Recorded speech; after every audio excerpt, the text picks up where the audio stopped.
सभी को जय मसीह की। आज हम पढ़ेंगे यिर्मयाह अध्याय 50 बेबीलोन के विरुद्ध भविष्यवाणी। बेबीलोन और कसदियों के देश के विषय में यहोवा ने यिर्मयाह भविष्यवक्ता के द्वारा यह वचन कहा। जातियों में बताओ, सुनाओ और झंडा खड़ा करो, सुनाओ। मत छिपाओ कि बेबीलोन ले लिया गया, बेल का मुंह काला हो गया, मरोदक विस्मित हो गया। बेबीलोन की प्रतिमाएं लज्जित हुई और उसकी बेडौल मूर्तें विस्मित हो गईं, क्योंकि उत्तर दिशा से एक जाति उस पर चढ़ाई करके उसके देश को यहाँ तक उजाड़ देगी कि क्या मनुष्य क्या पशु उसमें कोई भी ना रहेगा, सब भाग जाएंगे। इज़राइलियों की स्वदेश वापसी। यहोवा की यह वाणी है कि उन दिनों में इज़राइली और यहूदा एक संग आएंगे। वे रोते हुए अपने परमेश्वर यहोवा को ढूंढने के लिए चले आएंगे। वे सिय्योन की ओर मुंह किए हुए उसका मार्ग पूछते और आपस में यह कहते आएंगे, आओ हम यहोवा से मेल कर लें, उसके साथ ऐसी वाचा बांधें जो कभी भूली ना जाए परंतु सदा स्थिर रहे। मेरी प्रजा खोई हुई भेड़ें हैं, उनके चरवाहे ने उनको भटका दिया और पहाड़ों पर भटकाया है। वे पहाड़ पहाड़ और पहाड़ी पहाड़ी घूमते घूमते अपने बैठने के स्थान को भूल गई हैं। जितनों ने उन्हें पाया वे उनको खा गए और उनके सताने वालों ने कहा, इसमें हमारा कुछ दोष नहीं, क्योंकि उन्होंने यहोवा के विरुद्ध पाप किया है, जो धर्म का आधार है और उनके पूर्वजों का आश्रय था। बेबीलोन के बीच में से भागो, कसदियों के देश से निकल आओ। जैसे बकरे अपने झुंड के अगुवी होते हैं वैसे ही बनो, क्योंकि देखो मैं उत्तर देश से बड़ी जातियों को उभार कर उनकी मंडली बेबीलोन पर चढ़ा ले आऊँगा और वे उसके विरुद्ध पाँति बांधेंगे और उसी दिशा से वह ले लिया जाएगा। उनके तीर चतुर वीर के से होंगे, उनमें से कोई अकारथ ना जाएगा।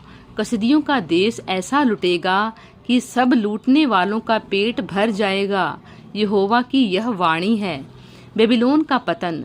हे मेरे भाग के लूटने वालों, तुम जो मेरी प्रजा पर आनंद करते और फूले नहीं समाते हो और घास चरने वाली बशिया के समान उछलते और बलवंत घोड़ों के समान हिनहिनाते हो, तुम्हारी माता अत्यंत लज्जित होगी और तुम्हारी जननी का मुंह काला होगा, क्योंकि वह सब जातियों में नीच होगी।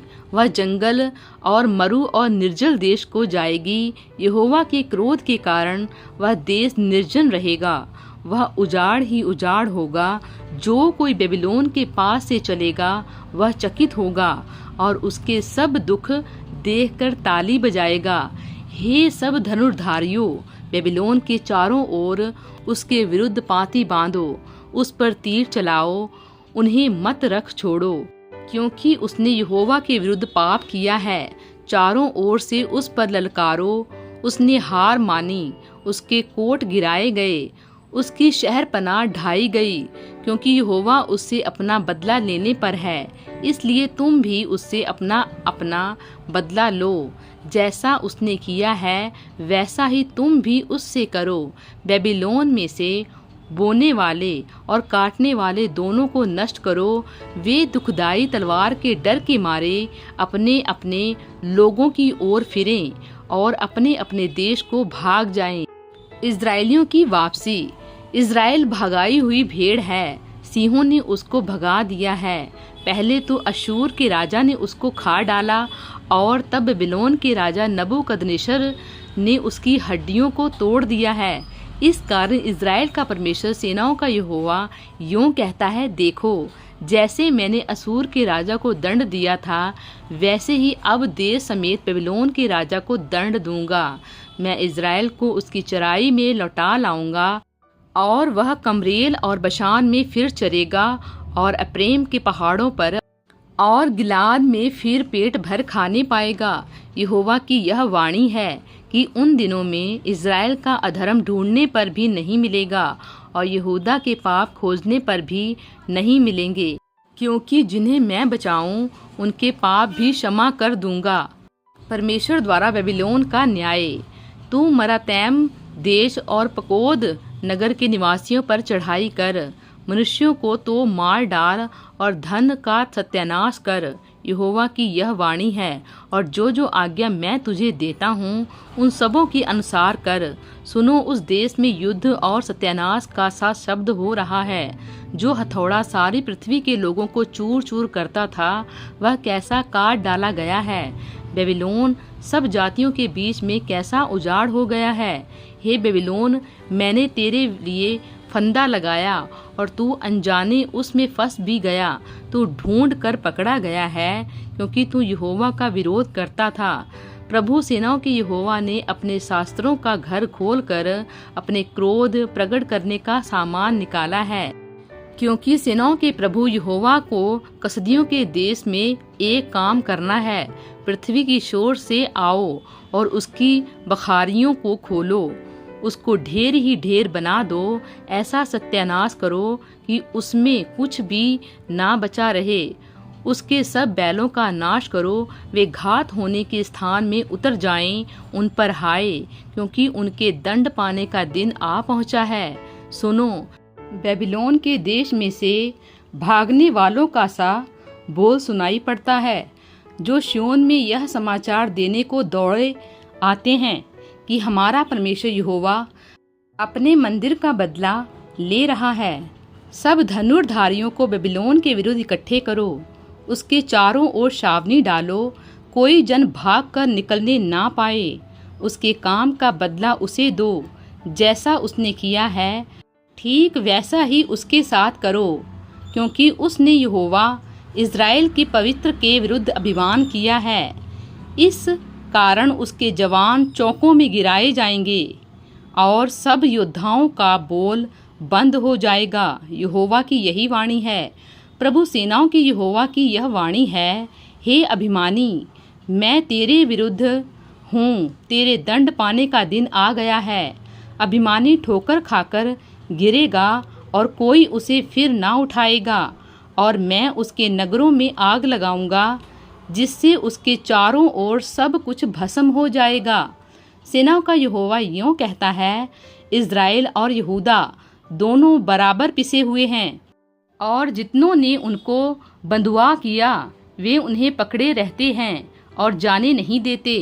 उनका छुड़ाने वाला सामर्थी है। सेनाओं का यहोवा यही उसका नाम है।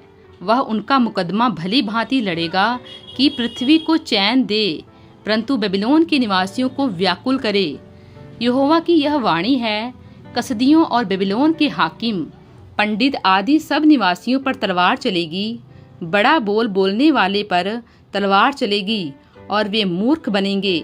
उसके सूरवीरों पर भी तलवार चलेगी और वे विस्मित हो जाएंगे। उसके सवारों और रथियों पर और सब मिले जुले लोगों पर भी तलवार चलेगी और वे स्त्रियां बन जाएंगे। उसके भंडारों पर तलवार चलेगी और वे लुट जाएंगे। उसके जलाशयों पर भी सूखा पड़ेगा और वे सूख जाएंगे, क्योंकि वह खुदी हुई मूर्तों से भरा हुआ देश है और वे अपनी भयानक प्रतिमाओं पर बावले हैं। इसलिए निर्जन देश के जंतु शियारों के संग मिलकर वहां बसेंगे और शुतुरमुर्ग उसमें वास करेंगे, और वह फिर सदा तक बसाया ना जाएगा, ना युग युग उसमें कोई वास कर सकेगा। यहोवा की यह वाणी है कि सदोम और अमोरा और उसके आसपास के नगरों की जैसी दशा उस समय हुई थी जब परमेश्वर ने उनको उलट दिया था, वैसी ही दशा बेबीलोन की भी होगी। यहाँ तक कि कोई मनुष्य उसमें ना रह सकेगा और ना कोई आदमी उसमें टिकेगा। सुनो, उत्तर दिशा से एक देश के लोग आते हैं और पृथ्वी की शोर से एक बड़ी जाति और बहुत से राजा उठकर चढ़ाई करेंगे। वे धनुष और बर्छी पकड़े हुए हैं, वे क्रूर और निर्दय हैं। वे समुद्र के समान गरजेंगे और घोड़ों पर चढ़े हुए तुझ बेबीलोन की बेटी के विरुद्ध पांति बांधे हुए युद्ध करने वालों के समान आएंगे। उनका समाचार सुनते ही बेबीलोन के राजा के हाथ पांव ढीले पड़ गए और उसको जच्चा की सी पीड़ाएं उठी। सुनो, वह सिंह के समान आएगा, जो यर्दन के आसपास के घने जंगल से निकलकर दृढ़ भेड़शाला पर चढ़े, परंतु मैं उनको उसके सामने से झट भगा दूंगा। तब जिनको मैं चुन लूं उसी को उन पर अधिकारी ठहराऊंगा। देखो मेरे तुल्य कौन है, कौन मुझ पर मुकदमा चलाएगा? वह चरवाहा कहाँ है जो मेरा सामना कर सकेगा? इसलिए सुनो कि यहोवा ने बेबीलोन के विरुद्ध क्या युक्ति की और कसदियों के देश के विरुद्ध कौन सी कल्पना की है। निश्चय वह भेड़ बकरियों के बच्चों को घसीट ले जाएगा, निश्चय वह उनकी चराइयों को भेड़ बकरियों से खाली कर देगा। बेबीलोन के लूट लिए जाने के शब्द से पृथ्वी कांप उठी है और उसकी चिल्लाहट जातियों में सुनाई पड़ती है। प्रभु इन वचनों द्वारा आपको बहुतायत से आशीष दें। आमीन।